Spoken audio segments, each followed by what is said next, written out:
Hello guys, இன்னைக்கு Sunday tiffin கோதுமை மாவு களி, சுட சுட மட்டன் குழம்பு, சூப்பரான டேஸ்ட். எங்கள் அம்மா வச்சாலே வச்சது சூப்பர் தான்.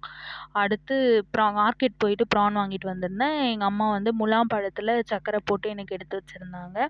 அடுத்து வெங்காயத்தெல்லாம் எடுத்து வச்சுட்டேன். சிக்கன் நான் 1/2 கிலோ எடுத்திருந்தேன், ப்ரான் வந்து 1/2 கிலோ எடுத்திருந்தேன். ஸோ இது ரெண்டுத்தையும் வந்து கறி வைக்கணும்.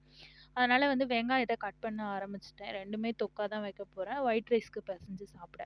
அதனால் வெங்காயத்தை ஈஸியாக கட் பண்ணணும். நிறைய இருக்குல்ல, கட் பண்ணால் கண்ட தண்ணி வரும்ல, அதனால தான். ஸோ கட் பண்ணுறதுக்கு இந்த கட்டர் யூஸ் பண்ணி நல்லா சீவி எடுத்துட்டேன் அப்படின்னா அழகான வெங்காயம் பொடி பொடியாக கிடச்சிரும்.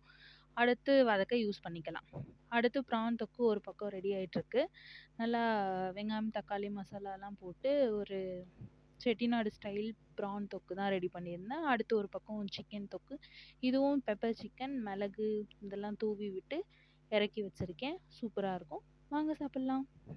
பாய்.